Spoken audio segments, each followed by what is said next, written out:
سلام علیکم، سوال دارم. آیا شستن مرده از زنده به چی فرق میکند؟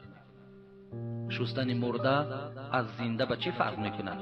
من این سوال در کتاب خلاصة الفتوا گفته یافتم که فرقش همین بود است که آدم مرده مزمزه و استنشاق ندارد. مثلا چگونه آدم زنده آب در بینی میگیریم، آب در دهان میگیریم، آدم مرده ندارد، فقط مسح بالای دهان و بینی او میکنیم.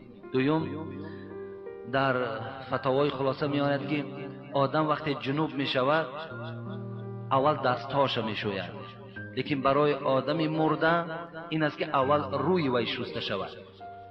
سیوم میگوید مرده را در حالت شستن وقتی وضو می‌داریم ما و شما در برابر وضو پایهاش میشوییم، لیکن آدم جنوب وقتی که غسل میکند پایها را بعد آوازی کردن میشوید. چهارم فرق این بود است که آدم مرده را مسح سر نمیکشند و آدم که وقتی در جنابت مبتلا شود میگوید در ظاهر روایت این است که باید موی سرش مسح کشد به خاطر نماز خواندن. این بود است فرق بین این شستن مرده و شستن آدم زنده. لیکن یک چیز فراموش نکنید برادر عزیز، مرده‌شویی دعا ندارد، مرده‌شویی یگان آیت خوانی ندارد. ولی بسیاری مردم ما در حالت مرده‌شویی آیت قرآن میخوانند، گناهکار میشویم. آیت قرآن نزد مرده شستن وجود ندارد برادر عزیز. ببین حتی اطراف در بالای قبرش خواندن آیت اینقدر کشاکش و اینقدر گویم بعضی هاش به خواندن و بعضی هاش به نخواندن رفتن. آیا کجا دیگر بالای مرده عریانی که آیت قرآن میخوانند؟ به این خاطر بالای مرده را شستند آیت قرآن کلا نخوانید که گناهکار میشوید. لیکن وقتی اگر میخواین یگان چی گوین و بسم الله الرحمن الرحیم آغازش کنید همین بس از کفایت میکند. یا اینکه در راست هر یک دست و پای او دعا کنید خداوند آن گناهایی که از دست او صادر شد، از پای او صادر شد، از چشم او صادر شد خدایا مغفرت کن، بس از کفایت میکنه. یک چیز.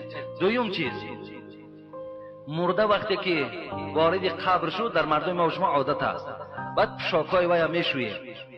همین هم از اسلام نیست. در همین خنوکی نمیدونم برادرها همینجا باشن نباشن، یک برادر از دنیا گذشت تا پلتاهایی که نوان پلتاهاش میشویه. در کجا قاقش میکنی؟ اینقدر مشقت در کجاست؟ برای چی در کار است؟ یا ما و شما یک چیز در ذهن من جای کردیم که حتمی پشاکهای همون مرده را مرده‌شویی میدن، تمام، گویا که دیگر آدم پوشیدن درست نباشد. آخه تد میگذرد، برادرت میگذرد، پشاکهای وی برای شما درست است، همون مرده‌شویی 50 سومای 100 سومای راضیش کنین نمیشه. چردیس که لباسای او را دید بگذار همون لباسا را بچه‌هاش پوشن، زنک باشد دختراش پوشن، دادراش پوشن، او یگان گناه ندارد لباسی او. یا لباسی او را شستن هم شرط ضرور نیست، اما کدامش چرک باشد خواهد شوین برای پوشیدن، خواهد صدقش میکنین، خواهد خودتان در اولادتان میپوشین، باکی ندارد.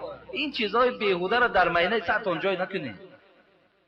بعد دک سفید کنی سر میشود، بعد لباس شویی سر میشه. همه اینا خرافاتن، همه اینا اساس یگان باور کردین، یگان اساسای علمی ندارن. کردینم از اسلام نگویین، فقط گویین که این از پیش خودم میکنم. از اسلام اینا را در اسلام وابستگی نکنید. نه دک سفید کنید، نه دک سیاه کردن است، نه لباس شستن است. هیچ کدام این در کتاب‌های خدا و پیغمبر وجود ندارد. و این همه اینا مشقتند.